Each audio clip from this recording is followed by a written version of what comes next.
पढ़ी हैं। अल्लाह ताला कहता है, ए ईमान वालो, अल्लाह से डरो और सोचो कि आगे क्या भेज रहे हो आखिरत के लिए। अल्लाह से डरो, अल्लाह सब कुछ जानता है। अगली आयत, वला तकूनू कल्लज़ीना नसुल्लाह, अगर आपने अल्लाह को बुला दिया तो अल्लाह भी आपको बुला देगा, फिर आप फास्को में हो जाएगी।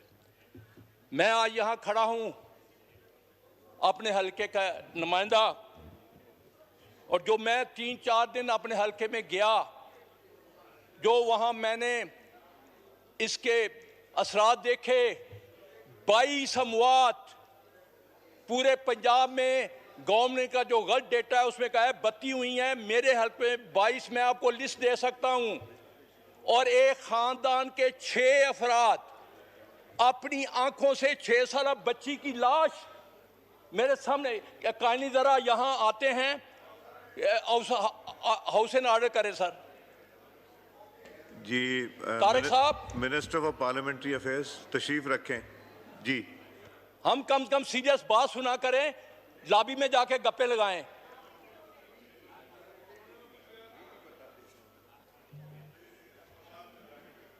सर इनको हाउस एंड ऑर्डर मैंने जुनैद साहब को बाहर भिजवा दिया है जी, बात कीजिए। कम से कम यहां आते हैं जिस मकसद की आते हैं।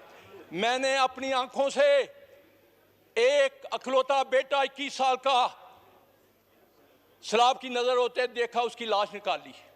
मैंने 13 साल की बच्चियों, एक खानदान के 6 बच्चे, गरीब खानदान उजड़ गया, मवेशी बह गए, फसलें तबाह हो गईं। ये क्यों हुआ? स्पीकर साहब, सबसे बड़ा अलमिया ये है क्यों हुआ। बड़े मुल्कों में सैलाब आते हैं, लेकिन जब मुआशरा झूठ, मुनाफकत, करप्शन, कुंबा परवरी, जाती मफाद को आगे रखकर फैसले करेगा, पाकिस्तान का नहीं सोचेगा, तो यही होगा। कुरान कहता है खुदा ने आज तक उस कौम की हालत नहीं बदली जिसे हो ना आप अपनी हालत के बदलने का। जिस दौर में लुट जाए फकीरों की कमाई, उस ऐत के सुल्तान से कोई भूल हुई है। अगर और मगर झूठ है, झूठ का असर झूठ है, सच अब्दी है, बातिल का हर सफर झूठ है। ये क्यों हुआ? मैं आज आपको हकायक बताना चाहता हूं। काश यहां पार्लियामेंट लीडर को हुकूमत के होते, सुनते, क्यों वो 4 साल से उधर हैं। आधा सच ने शुरू किया, अल्लाह आखिरी उम्र में पूरा सच बोलने की तौफीक दे। दरिया चनाब का एक ब्रिज बना था जिसका नाम है शहबाज ब्रिज। ये 2018 से 6 साल इसके ऊपर स्टडी हुई। महकमा इरिगेशन और बाकी महकमों के फिजिबिलिटी तैयार हुई। गवर्नमेंट आती है नून लीग की, ये आप इंक्वायरी करा लें। अगर इसमें झूठ हुआ तो मैं यहां सबसे पहले अपने आप को पेश करूंगा। वो ब्रिज बगैर तहकीक के 1.5 किलोमीटर ऊपर ले जाया गया, क्योंकि 2 MPA गुजरातों की जमीनें आएगी थी जो कब्जा किया हुआ था। जब दरिया का आप रुख मोड़ेंगे, उसमें रुकावट डालेंगे, तो उसने तो रास्ता ढूंढना है। वो आज से 3 साल पहले भी इतना फ्लड नहीं आया था, लेकिन मेरे 70 गांव डूब गए थे और ये डूबते रहेंगे। उसके बाद रेत माफिया, बड़ी बड़ी मशीनों से एक पुलिस का सिपाही भगौड़ा अरबपति है, जिसकी पुष्ट बनाई हमारे लोग करते हैं, जो लोगों के इलेक्शन लड़ता है, जो बड़े बड़े जनरल और जजों को खरीदता है, ये रेत निकालता है। वो रेत के लिए अपना रास्ता बंद तोड़ा हुआ था, उसी बंद से यह सारा फ्लड आया है। ये क्या है? क्या हम मुस्लिम मुआशरा हैं? हमें तो बेहतरीन उम्मत में पैदा किया गया था कि हम मुनाफकत हम में, झूठ हम में, करप्शन हम में, अपनी मर्जी के अफसर लगवाते हैं, उन्हीं से फिर इलेक्शन जीतते हैं, बाद में कहते हैं ये ब्यूरोक्रेसी करप्ट है। आज तक हमने क्या किया? सब्जेक्ट पे रहिए जी प्लीज। जी अपने हल्के का बताइए। अपने हल्के का मैं रहा हूं। दिल मेरा रो रहा है। स्पीकर साहब चले मेरे साथ, सड़कों का हाल देखें। डेवलपमेंट के नाम पे यहाँ PND मिनिस्टर मेरे मसाए हैं, खुद उन्होंने कहा कि 60% करप्शन होती है डेवलपमेंट के कामों में, एक सड़क वहां साबित नहीं है। मैं सर गांव में नहीं पहुंच सका, मैं पैदल चल कर गांव में पहुंचा, सड़कें टूट गई। कि एक नाकस मटीरियल इस्तेमाल होता है, ठेकेदार जो इनके इलेक्शन लड़ते हैं उनको ये ठेके देते हैं।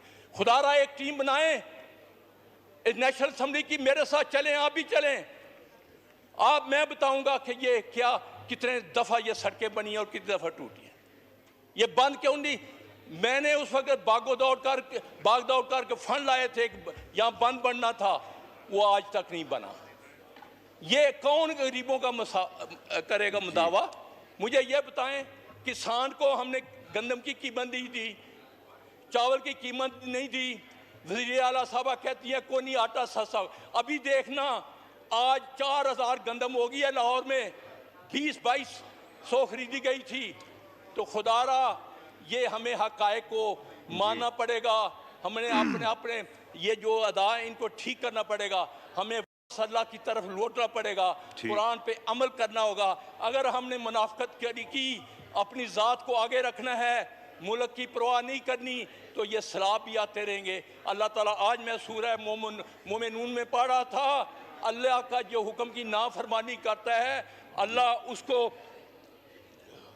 खाशा कर देता है, उस कौम को तबाह कर देता है। ये तो हमारे नबी अकरम सल्लल्लाहु अलैहि वसल्लम का फैज़ है कि अल्लाह से दुआ मांगी थी, या अल्लाह मेरी ठीक है खोले सवाल ना आए। खुदारा लीडर जो होता है वो कौम की रहनुमाई करता है। अगर हुक्मरान लीडर इमरान होंगे, नहीं कैसर साहब एक मिनट, नहीं मैं असद साहब जिनके अफेक्टेड असद एरियाज हैं, ये साहब, पहले फैसला हुआ है बिजनेस असद कैसर साहब, असद कैसर साहब जी मुझे 2 मिनट दे दें sir, 2 minute sir 2 minute wind up करें भी। असद साहब का भी एरिया सारा सर बात सुने, इफेक्ट हुआ है। जब तक लीडर ईमानदार नहीं होगा, जब तक हमने अपनी जात को पीछे नहीं करेंगे, आगे नहीं चल सकेंगे। मैं आज इमरान खान के खादम जिसका नाम अली अमीन गंडापुर है, अप्रिशिएट करता हूं कि उसने कल कहा है कि कालाबाग डैम बनना चाहिए, सबको मुत्फिक होकर इस मुल्क के लिए सोचना चाहिए। जब तक ये सोच नहीं आएगी हम आगे नहीं बढ़ सकते। आखिर में मैं आपसे ये रिक्वेस्ट करूंगा, खुदारा नून लीग PI कोई भी जमात हो, तकसीम जो गरीबों की मदद है वो मैं MNA हूँ, ठीक किसी खोले DPO या कभी मेरे से रब्ता नहीं किया, कोई नहीं आया, मिनिस्टर से वहाँ फोटो खिंचाने जाते हैं। मेरे हल्के में सैलाब आया है, किसी नून लीग के MNA MP को तफीक नहीं हुई कि वहाँ जाके विजिट करे। इसलिए खुदारा मुल्क का सोचिए, जातों को भूल जाइए, अपने जाती मुफाद और अपनी अना को भूलकर इस मुल्क के लिए काम करे। आखिर में मैं इस दुआ के साथ जी आपसे इजाज़त मांगूंगा, खुदा करे मेरी अर्ज़े पाक पे उतरे वो फसले गुल जिसे अंदेशा है ज़वाल ना हो। शुक्रिया जी असद कैसर साहब, आपका भी वहाँ काफ़ी फ्लैश फ्लड्स हैं। असद कैसर साहब जी मैं आज इस मुअज़्ज़ज़ ईवान की तवज्जो इस तरफ दिलाना चाहता हूँ कि ये जो मुसलसल हो रहा है सैलाब के हवाले से तो बात हो गई है, और हम सैलाब के हवाले से ये ज़रूर बात करेंगे कि जो पंजाब में इस वक्त सैलाब है, और ख़ासकर जो हमारे पंजाब के बहन भाई एक मुश्किल में है, हम उसके साथ हैं और ये समझते हैं कि उसके लिए हमने अपनी पार्टी को भी इंस्ट्रक्शन दिए कि वो भरपूर तरीके से सैलाब की जो इस वक्त डैमेजेस है उस पर जो है ना कोशिश करें कि वो भरपूर तरीके से आवाम के पास जाए, उनकी दुख दर्द में शरीक हो और हम अपने भाइयों के साथ खड़ें। लेकिन इस मौके पे मैं आज हमने फैसला किया है कि हम एहतजाजन वाकआउट करेंगे, और वाकआउट का बुनियादी मकसद ये है कि इस वक्त ये निज़ाम जो चल रहा है ये जुल्म और जबर की बुनियाद पे चल रहा है, एक फाशिस्ट तरीके से चल रहा है, और हमारे आइनी और कानूनी हुकूक हमें नहीं हासिल। इसलिए हमने स्टैंडिंग कमेटी से भी इस्तीफा का फैसला किया है और हम असेंबली का इजलास से बाइकाट करते हैं, वॉकआउट करते हैं। मेरी रिक्वेस्ट सुन लें, अभी इकबाल आफरीदी साहब ने भी बात करनी, जिनके अफेक्टेड एरियाज है उनको बात तो कर लेने दीजिए।